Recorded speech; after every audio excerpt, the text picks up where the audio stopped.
Hi, good evening all. I see that coffee table is open, so a lot of people are outside. So I will take it slow. So, guys, the topic of today's discussion is AI and how it is transforming customer experience. I don't want to go around talking about what big men said and what is happening in the industry, because it is today, it is happening, it is right in front, and we are all, frankly, we are all waiting for action on the ground for a D2C brand like, for example, I run Clovia. So I'm waiting for AI to come and help us change the consumer journey. And so my intent today from all these gentlemen who are in the AI industry and who are front runners in this industry in India, I want to know what is changing on the ground. That's going to be, gentlemen, my backdrop of all the questions.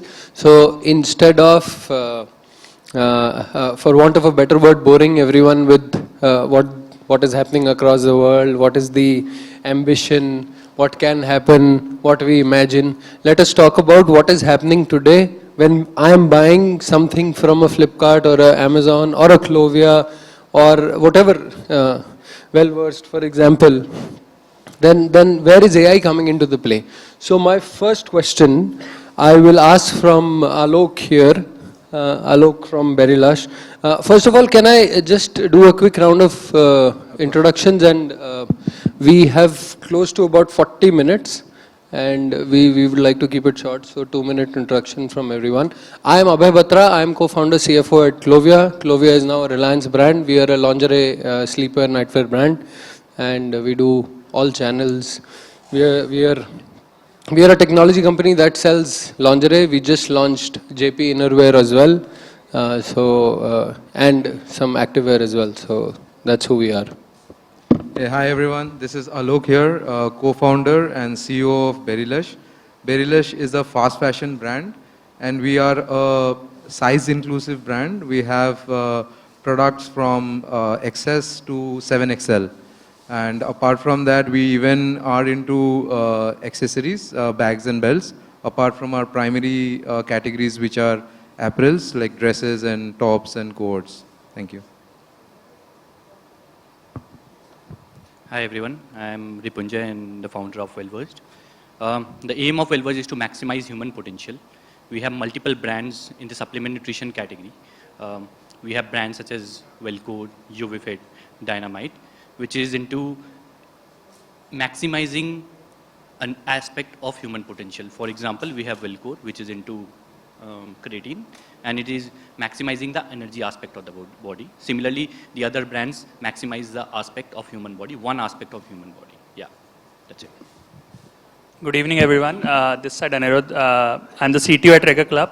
So we are a financing organization. We help new age startups as well as MSMEs to raise capital in a seamless fashion through our entire technology platform. So while we have folks from the D2C telling about how D2C works, we work kind of an enabler for these people by giving them the right advice, the right amount whenever it is required.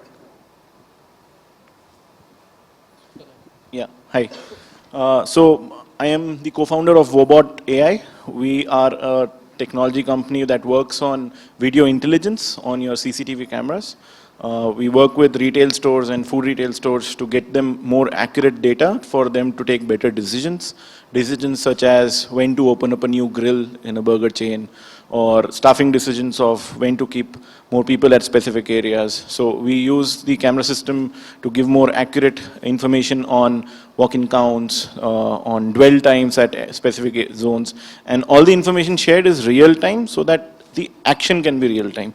So we predominantly work on computer vision for more accurate decision making for all your retail brands. Thank you. Yeah, hi everyone. I'm Shivam Maheshwari. I'm co-founder and CTO of Goals 101.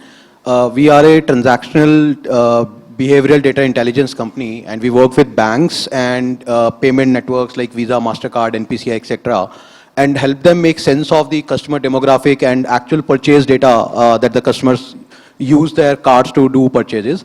And then we help them identify and recommend the right offers to be sent to the right customers at the right time, so that it becomes beneficial for them, for their partner brands, as well as their customers. So it's a win-win scenario essentially that we sort of create.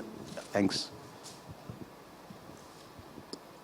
Hi, good afternoon, everyone. I'm Shalabh Aggarwal. I'm the CTO at Credflow. So at Credflow, we help SMEs across the country to improve their cash flow and optimize their receivables, and also help these SMEs with credit facilities. And that's all in short. Okay, so thank you guys for the introductions. My first question is for Alok from Berrylush. Alok, how are, in today's world, and we will keep it around AI, how are D2C brands today leveraging AI to create long-lasting relationships with customers, to understand their customer, to create an impression that stays with the customer? And in this, especially in this new landscape where there is so much to consume for a customer that, for example, if I want to buy a t-shirt today or a simple white shirt today, I don't know whether the same old plain Jane Marks and Spencers would be the right t-shirt, because the way that M&S markets and the way that, for example, a Rare Rabbit markets is very different, and the way it hits me is very different. So how are brands today leveraging AI for creating that impression and that relationship? So, first thing is that as a D2C brand, right, like we are very different from the traditional or the incumbents which are there in the market. First thing that we see, that, so there are two parts to the business. One is the demand side, like where we are creating the demand for our brand or products, and the other part is the supply part.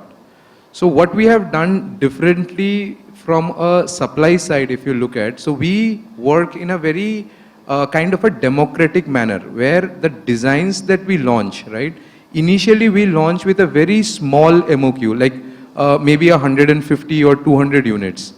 After that, the customers, based on the, you know, like the demand that is created for that product, we use basically demand planning, right, like predictive analysis on that.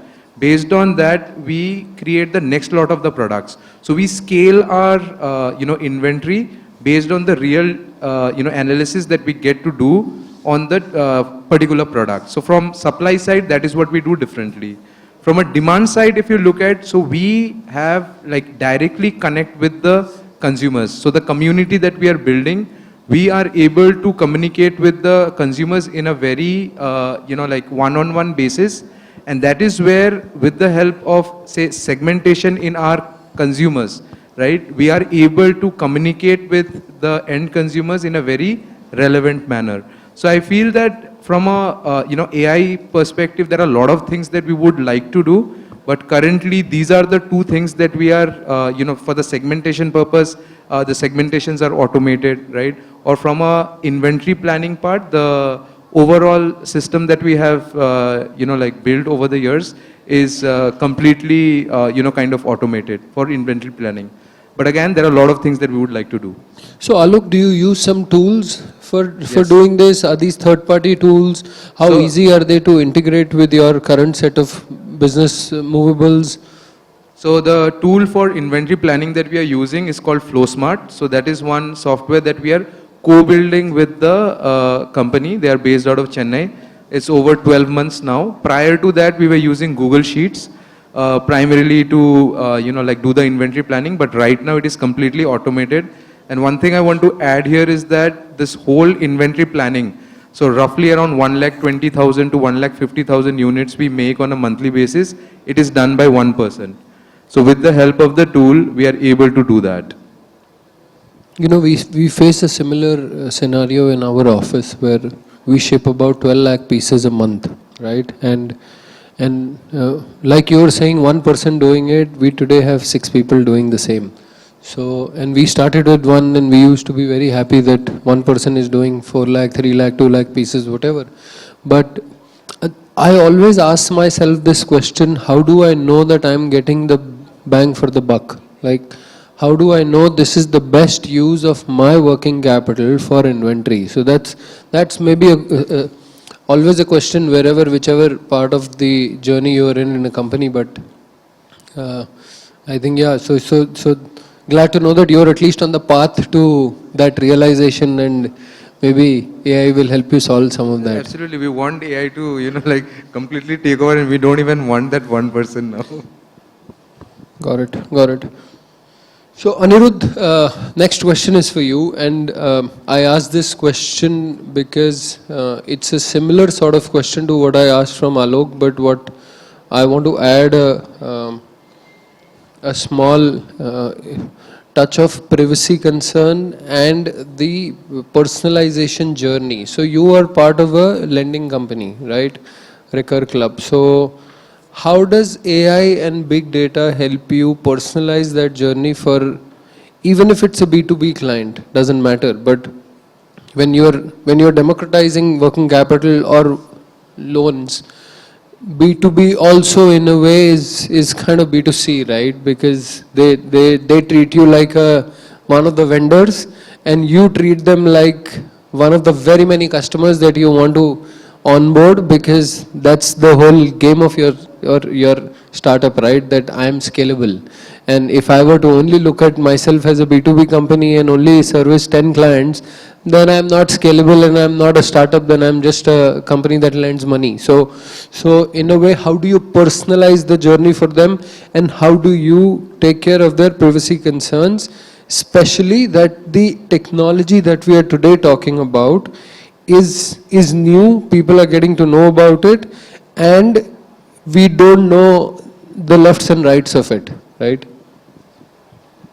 So I think, yeah, and while the world has been talking about ethics in AI, we are in a learning phase right now. If as a industry, as a generation, if we talk about, we are in a learning phase, like we were when there was .com, and we were then we moved from 3Gs to the 5Gs of the world.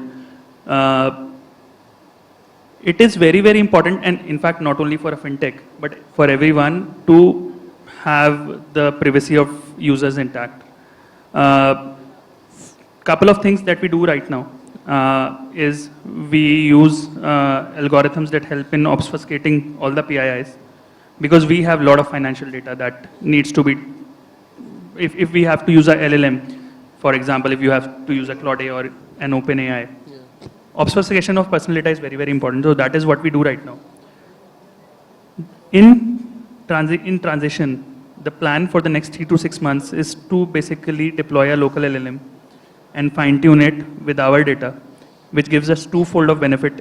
One, obviously, we will have a LLM that is fine tuned with respect to the knowledge that we have, the knowledge that we have gathered over the last 3.5 years, and data privacy remains intact because it is locally hosted in your cloud.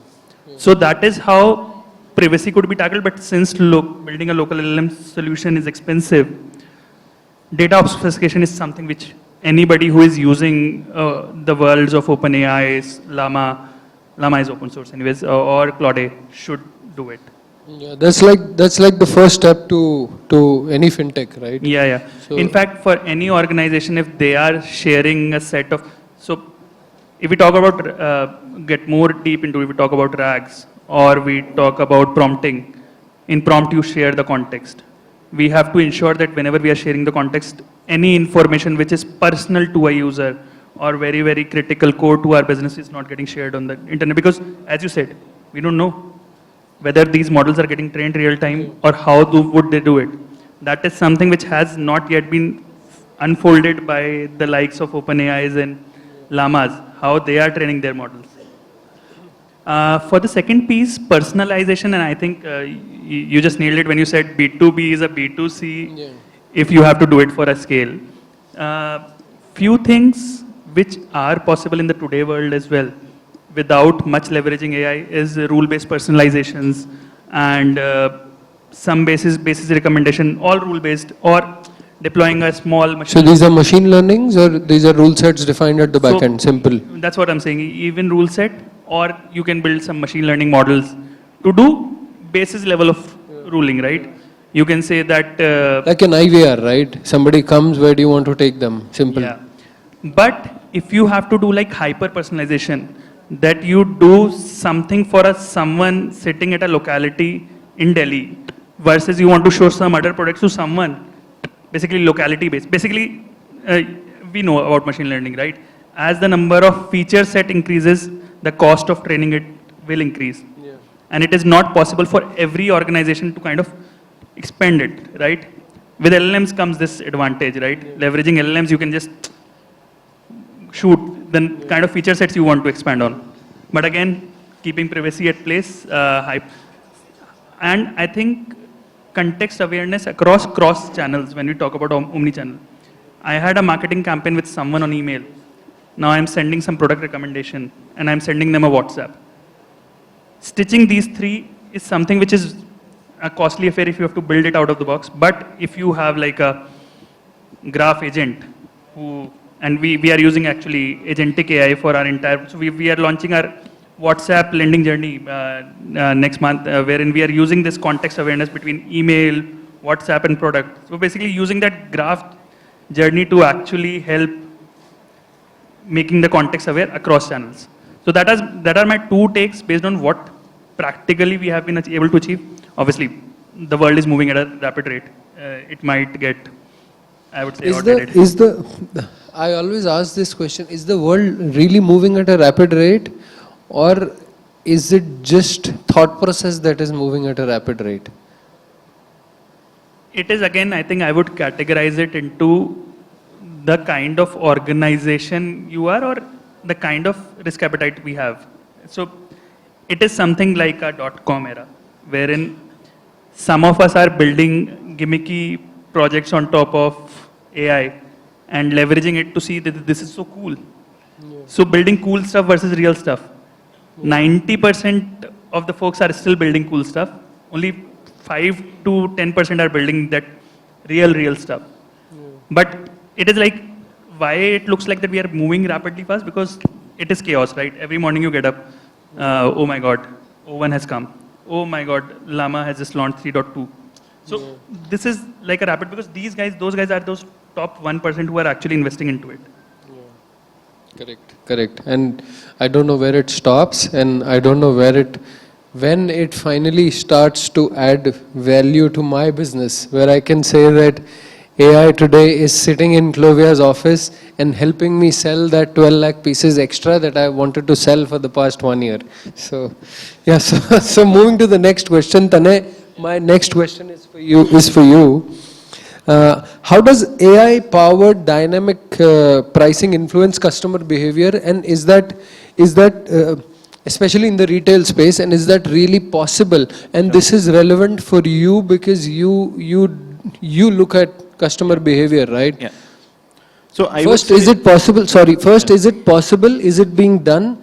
And if it is being done or were to be done, then how does it impact my business in terms of profitability and sales? Sure. So I would, it says you asked, does like dynamic pricing impact consumer behavior?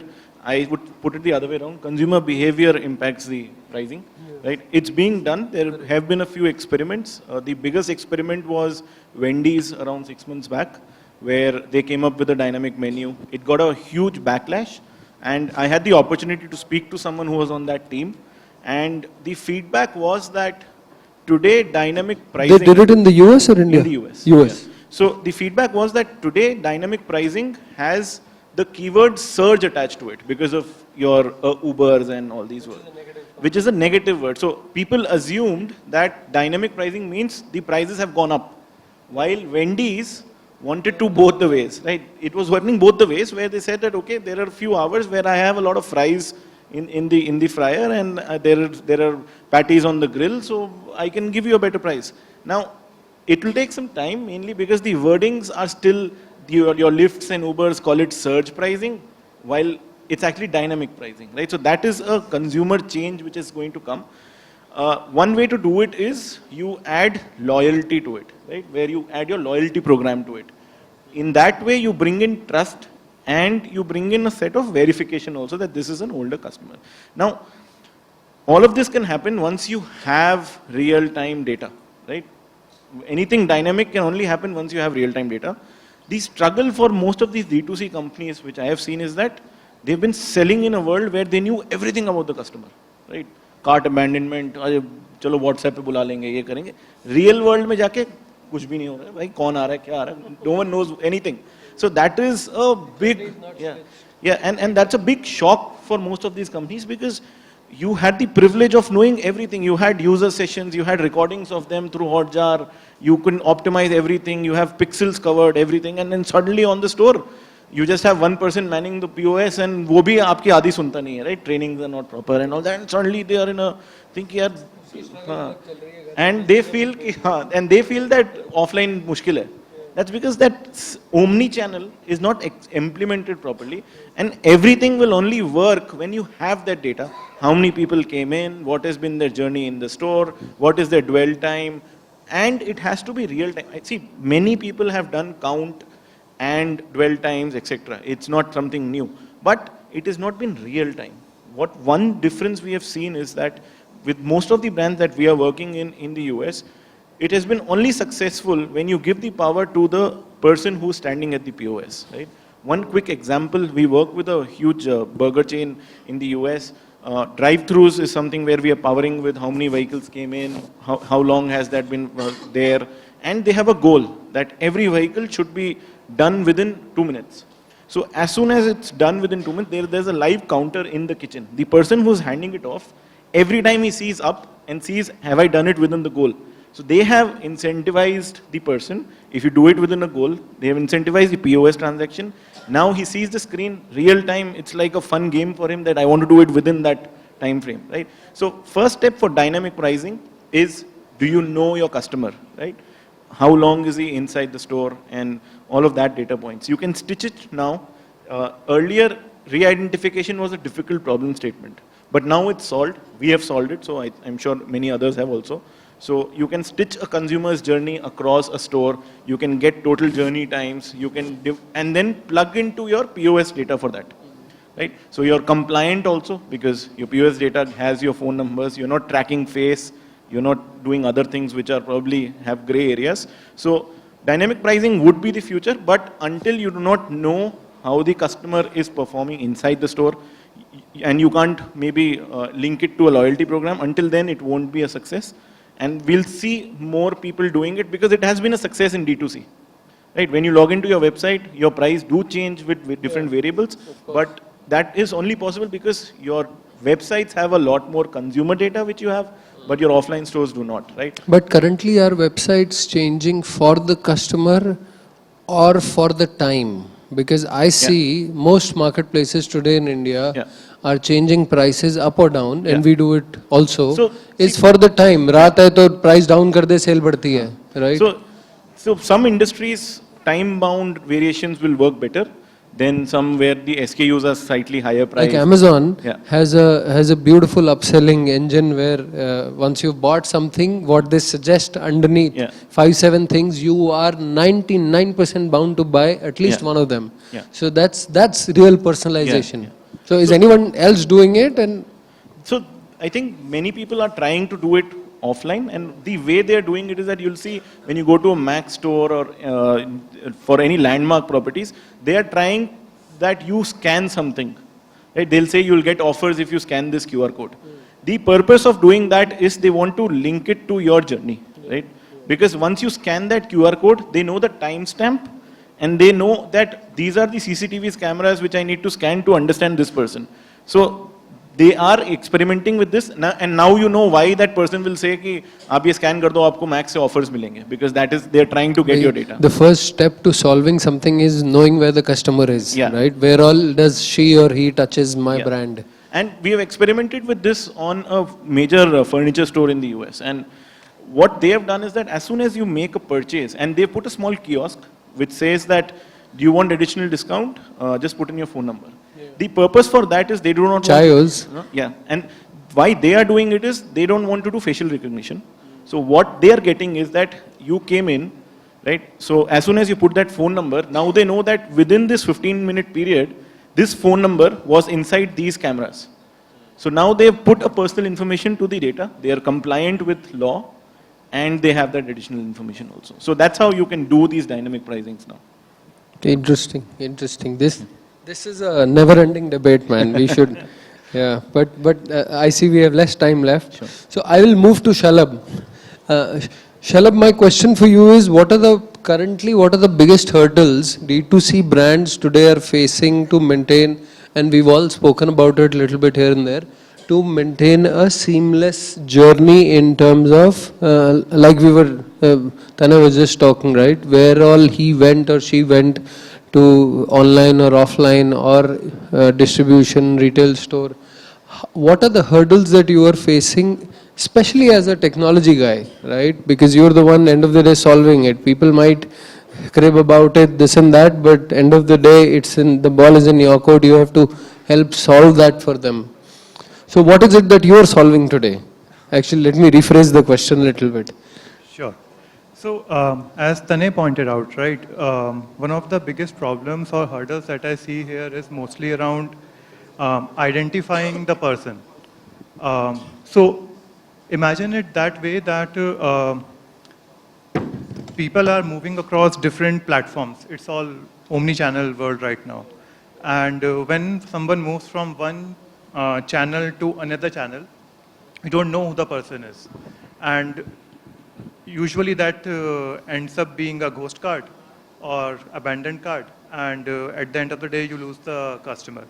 But if you can identify the customer moving from one channel to another channel without actually asking him to log in or sharing any of his identifiers, that's a problem that I think people are solving it. It's a difficult problem to solve. Browser fingerprinting is one thing, then device fingerprinting comes, and a lot of other things come, all in the realm of data. As of now, I won't say AI has to do a lot with it currently, but surely AI will come into picture at some point in time. Obviously, concerns around privacy and all those will come. But like today, I'm scared of doing WhatsApp banking. I don't know what it will end up doing, and most of the time it doesn't understand what we are saying. HDFC experience is crap, by the way. And they tell me to bank on, they tell me where to send the money on the WhatsApp IVR. right. Yeah. So is there AI in customer experience in your sector or not yet? We are experimenting with a few things. So we deal with a lot of SMEs, and we are trying to build a few experimental products where we help buyers to connect with sellers on a B2B sector by using AI, where we can simplify the connection between them, identifying what kind of products they need, geography, location, language, a lot of different factors, and then shortlisting what kind of buyers connect with what kind of sellers, and make the best sense out of it. Yeah, yeah. So this is typically what Shivam will also reckon with, right? That this marriage of buyer and seller, and how does this marriage happen during the journey? Once you analyze that, that's where the juice is, right? And that's what he sells. So yeah. So next, I will come to you last, my friend, and I have a good joke to crack for him. So, Ripunjay, my next question is for you. How can it's because you're a B2C brand, right? And you started online first, and now you're offline. You were talking that 40% of the business is now offline, which is amazing. We had a similar journey, and we are, by the way, on similar numbers, 60-40. So, and I believe in today's world, for a new age brand like ours, 60-40 or 40-60, one of the two is kind of becoming the rule, right? Depending upon where you started and where you put your energies. So my question to you is, how does advancements in payment technology, and payment today has, although a lot of it has already been solved. We have UPI, we have payment gateways that are so good and so generative that today a checkout on Amazon, for example, is like a click, right? I wonder why it still takes me 3 clicks on Amazon, but for me it just requires 1 click, right? So how does that, and how does and whether you have any AI in your business to detect any frauds. And I'll share my example here that, so we have a online website, right, Clovia.com, and so we have a rule sets like Anirudh was mentioning that any order above 5,000 rupees on COD, so that we don't ship without calling the customer and asking why are you asking for such a big order, COD. Simple rule set, very, very simple. It was done 10 years back, still running, still valid. Suddenly we saw a bot come in and order 4,700, 4,800, 4,900, 4,550, 4,650 orders, and in one day we had 200 such orders. And by the time we got to know, because the warehouse is the warehouse, right? They will ship the order that they receive. We had already shipped about 10 lakh worth of money out. So how, is there AI to solve this? And if not, then how are you today solving it? And of course, the same questions on, I will not ask what do you do for cart abandonment, etc. It's a long story. But what I want to know is more payments and frauds. So I think absolutely right जो आपने story बोली कि in terms of people coming and then ordering and then COD refusals जो होते हैं primarily RTO, we do have a system to check that. We are partnered with one-click checkouts जो अब traditionally 5 click से checkouts होते थे in our D2C store can be done only in single click. You go, you click. अब जो addresses वगैरह populate करना होता है pre-fill addresses are populated through the network. For example, I am somebody who buys from a D2C website. What this particularly partner can do is fetch that last clicked address from that particular website. For example, Clovia से उन्होंने कुछ खरीदा था और Clovia का क्या last address था will be populated. What it does is it segmentize the customers in 3 risk segment. For example, high risk, medium risk, low risk. अब किसी गांव में कोई बंदा बैठा है जिसका शौक है कि ऑर्डर कर देता है और COD रिफ्यूज कर देता है because he knows that he can refuse a COD, right? So in this case, if he is more likely to refuse COD across network, उसको मैं COD का पेमेंट दिखाऊंगा ही, मैं उसको बस प्रीपेड का पेमेंट स्टेटस दिखाऊंगा. And that too also let's suppose he is more likely to do a UPI across network, तो मैं प्रेफरेंस उसको UPI का दूंगा. So the checkout process becomes seamless in that case. One click is not necessarily click here because you have to do a payment. You have to select a payment option and then go for checkouts, right? So how can you make that experience also better? Also the fraud detection technology that we use. अब severity of pin codes भी होते हैं. For example, you rightly said कि यार bot आ गया, कैसे refuse करोगे?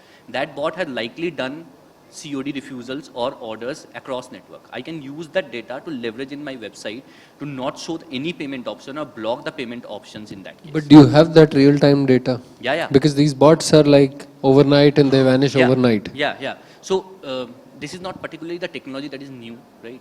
So Go Quick hai, Simple hai. There are a lot of partners that are actually working on that data. You can use their data insights and integrate in your D2C store. It's not necessarily you have to go out and seek the bots, right? The bots are working across network. उसको मेरी website में अकेला फायदा नहीं है, right? I'm sure that if you have affiliate campaign running, they have a bot setup that is probably live across 10 other websites. How can you use that data to your advantage is basically your intervention. And now the number that you said 5,000. 5,000 could be let's say 1,000 for me, right? You have to come up with data insights to see what is the optimum number above which you want to refuse CODs and only show prepaid options. Let's suppose you segmentize a customer is segmentized into high risk. How do you understand कि high risk customer को मैं 40% को let's say COD option नहीं दिखाऊंगा? Because if you go for 100%, you will obviously lose revenue. So you have to find a sweet spot that if you go for 50%, obviously the prepaid to COD ratio / RTO to delivered ratio goes better, right? And if you go to 100%, you might lose out customer. So you have to constantly understand the data insights and see what kind of data or what kind of sweet spot you would look for these interventions. The interventions can be many. It could be pin code level, it could be customer level, it could be payment preference level, it could be COD to RTO ratio. So the idea is how can you use data and AI to your advantage and leveraging the data of the network, not just your data, I would say. Yeah. So this is all data. Is there, last question, and my apologies for asking the same question to all of us. Is there AI active in the business today? So I would say it's a combination of big data and AI. People say AI, right? What's essentially is कि you feed a lot of data inputs into it and it converts into AI because it has a mind of its own, right? That's the idea. So you are feeding big data. For example, जैसे मैंने बोला कि network data. Network data means you have to understand customer behavior, right?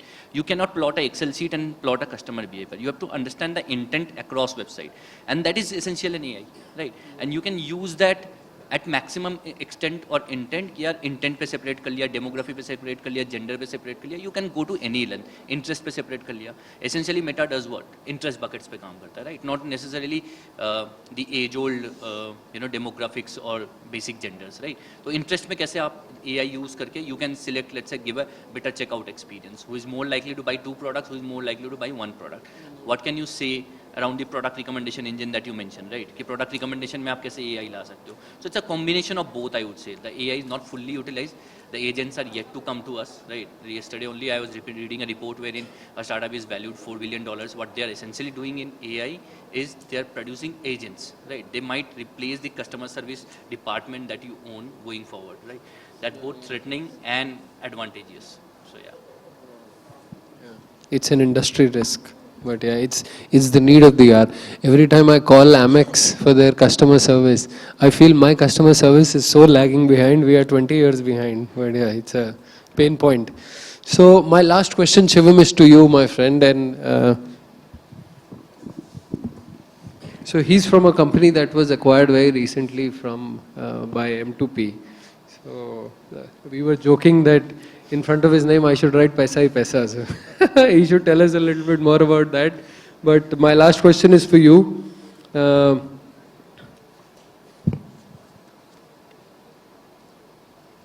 it. And Shivam, we have less time. Is that today, do you have any tools on the AI front or big data front that help manage customer experience on social media platforms? I know that it's not entirely, it's not a complete fix for your business, but it's very near to what you do. So if you can share your thoughts on that. Sure. Yeah. So while we directly do not do consumer engagement or consumer personalization on social networks, but we do something very similar. We basically power a lot of banking digital channels, right, which interact with the customers via various mechanisms and largely create a social media sort of content engine within the banking mobile apps, for example, which you can navigate and browse and discover different offers, different content, different things that you can do within the banking ecosystem, right? And not just banking services or things related to your card, etc., but also what you can purchase today to maybe get an extra off on your card, for example, right? And we do that by analyzing the customer demographic, the customer transaction data that we get from the bank. We do that in a privacy compliant way. In fact, we are so privacy compliant that one of our USPs is that there is zero PII, zero PCI in our ecosystem. We are able to hyper-personalize at n equal to 1 level. N equal to 1 level means what you see versus what he will see versus what I will see will be completely different. Personalized to each individual customer without any PII, PCI data. Is that essentially what we do, right? Similar things essentially are also being done by social networks to sort of do that. Obviously, they own the first-party data because you have declared your information on, let's say, Facebook or Google or other social networks that are out there, ad tech networks that are out there, right? But if you look at from a D2C brand's perspective, right, they can do a lot, utilizing their data, their first-party data also, right? Because people are buying from you, from your website, right? You get access to, certain limited data sets of how people are reacting to your products on e-commerce platforms or quick commerce platforms, how the buying trend from a certain geography is, right? How many repeat customers you have there versus you have at your website. You can analyze your data. You can then do a sentiment analysis on the social media data where people are talking about your brand, your competitors, your industry. You can generate trends out of both of these data, correlate them, and then create targeted audiences, right? Within your customers that you know, at least your existing customers, right? You create targeted audiences. You run ad campaigns on social media on those targeted audiences only by, running campaigns on a fixed set of audience that you can do on any ad tech platform or any social media platform today. And then you can actually hyper-personalize their experience. You can give them hyper-personalized offers at the right time, at the right moment. Because you know what generally people in that vicinity who are active in your industry are doing on social media at what time, right? Because you have done that analysis. You have also tried to figure out how that analysis correlate with the spending pattern of the people, at least at your brand, right? And if you can find reports within your industry which sort of give you some sort of sense of these spending patterns across your industry, nothing like that. You can add that as a data point, right? As a new features to the input to your ecosystem. So we help banks do a lot of that for their products, for brands that are partnering with the banks to promote their products to the banking customers by providing them some offers which are better than market, etc. And yes, it's all AI powered. We have built a lot of in-house AI models to be able to do that. We work with banks, so privacy is a very important factor. IT-sec is a very important factor, right?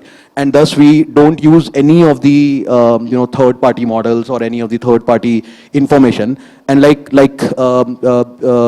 he mentioned, right, anonymizing that data is of supreme criticality.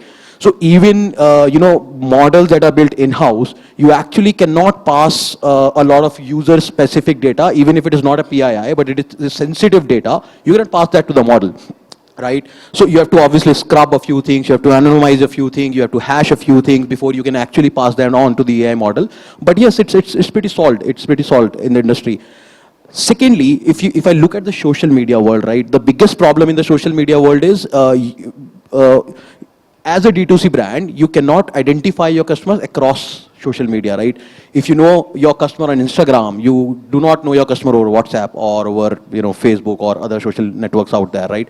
But like you were saying, like a lot of people trying to solve that problem. We are one of such people. We are trying to solve that problem. We have almost there, running some final stage of tests. So hopefully the problem would be solved pretty soon. Once that problem is solved and ecosystems are available, where you can actually identify your customer across channels, not just social media, right? Across channels. Then I think it's going to be a very, very different world. And then again, a lot of concerns about privacy, about things like that, right? We are addressing all of those concerns, but assuming all of that is handled and settled, right? Things are going to be very, very different. AI is going to, I think, change the entire landscape of how D2C brands leverage social media and ad tech networks to drive their customer engagement and brand building. Got it. Yeah, got it. So my conclusion, guys, and all of you will have your own conclusions. There is a lot that is already happening. There is a lot more that we are looking forward to, but yeah, it's AI is here to run and we are forced to run with it. So whether we like it or not. Thank you.